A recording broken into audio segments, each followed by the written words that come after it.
Hey, all right, and we are joined this morning. Our pleasure to bring you Sabina Turner. Good morning. Good morning. How are you today? Great. Local artist here in Amador County? Yes, I am from Fiddletown. From Fiddletown. Right. Great. Yeah. There's a lot of neat things that go on in Fiddletown. There is. We're a small community. They're very active. Yes, okay. I love it up there. You are an artist. Let's Yes. maybe you can tell us about your background. My family was into arts since I was a child. My great-grandfather was a sculptor. My mother was a ballerina in Germany.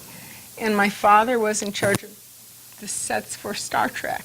Oh. So at an early age, I was encouraged into the arts, Right, and I've good for always you. loved it. Yeah, that's great. Been very fortunate. Did you go into college and take any courses, or was it a natural thing, or how did that all take place? Well, the natural thing only goes so far, and then you have to start working. Yes, I went to college. I studied with a number of different artists at different colleges. Jade Fong was a big one, and Guy Deal. Also, my very good friend, Juan Pena, I studied with him for many years. He had an atelier at his home, and we worked from live models every week, and that was a wonderful experience. And when you work with somebody like that, do you watch their techniques, or what are you actually learning? Because I know a lot of it has to be, an ability that you have naturally.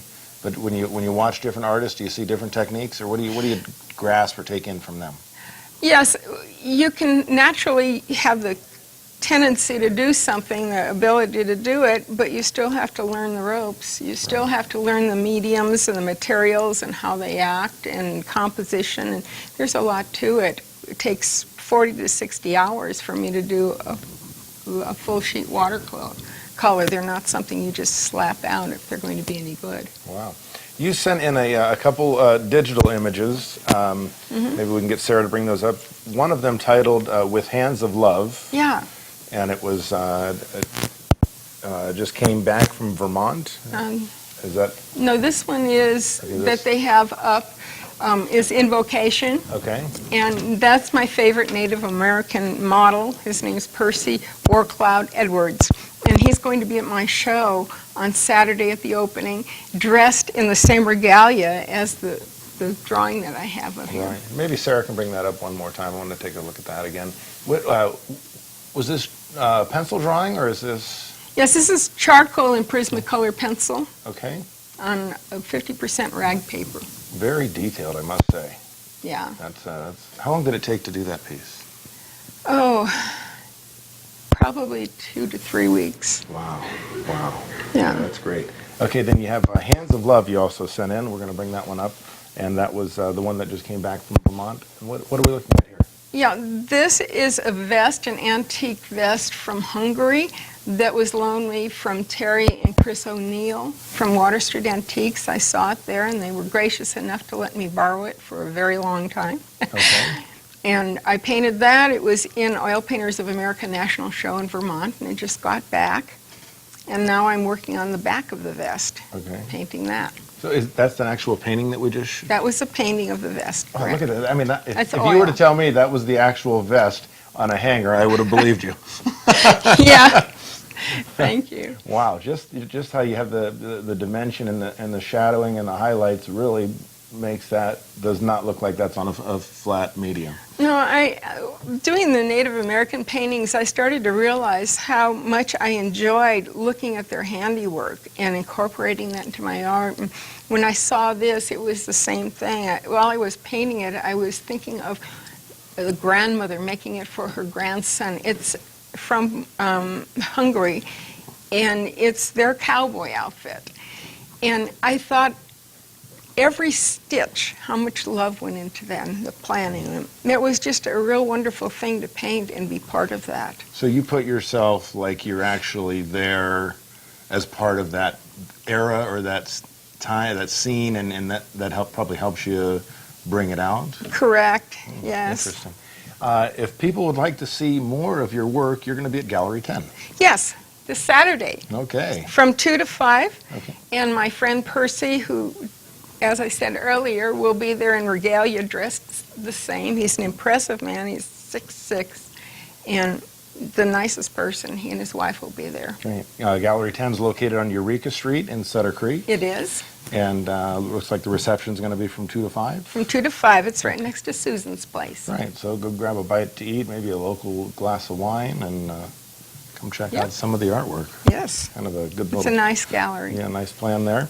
You also wanted to mention the Amateur Artists Open Studio Tour. Okay. Yes, I'll be on that, and it's a fundraiser for the Amateur County Amateur Artists, their scholarship fund. Okay, So and it looks like there's a number of stops, maybe 12. there are. Where could you find these maps? If you go to Rollingwood Country Club, or at their clubhouse, I'm sorry, Okay. Rollingwood Clubhouse, Okay. and they will have a drawing there as well. Each artist donates a piece, and you buy tickets, Okay. and you can draw and maybe win one of the paintings. One of my students won one of my paintings last year. Oh, really? Great. Where did you teach? I teach in my studio in Fiddletown. I have a class from 9:30 in the morning till 12:30 in the afternoon on Wednesday mornings, Okay. and we have a lot of fun. Looks Try like all you- kinds of mediums. Looks like you could teach some lessons to some people. I think I learned from my students too. Oh, really? Yes. So if somebody wants to sign up for one of your courses, is it a one-day thing? Do you go? It's continual. I try to work with, it's a very small class, and I try to work with each artist individually Okay. to meet their goals.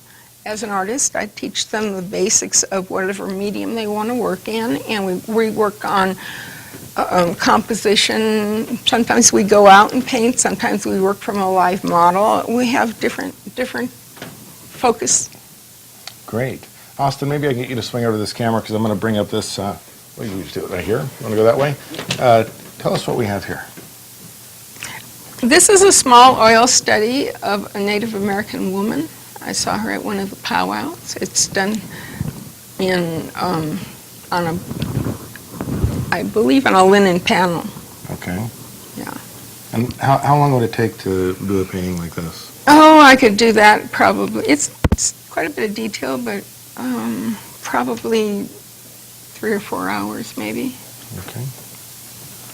Very interesting. I'm liking this. Again, you're going to be at Gallery 10, and that's going to be on Saturday. Right. Okay. And also, just for any artists who are in the area, California Art Club is going to be having their fall paint out at my studio in Fiddletown. And I'll have Ron Schofield's coming in his cowboy garb, and he'll be posing on my model stand in my studio, also going outside to take pictures with my horses. So that'll be a great opportunity for people. They can also go into downtown Fiddletown and paint. There's the vineyards nearby, and fall color in the vineyards and in the canyon over on Quartz Mountain will be beautiful. Wow. So if they would like to come, if they would RSVP to me, it's Okay. Sabina at SabinaTurner.com. Okay. And I think there's a $10 charge just to cover coffee and expenses. Right. Sounds like a great deal. Well, Sabina, thanks for coming in the studio and sharing your artwork. Oh, thank you And for it was, inviting me. It was amazing to see those ones that we had on the screen. Thank you. With that, we're going to run to Susie over in the Rome segment.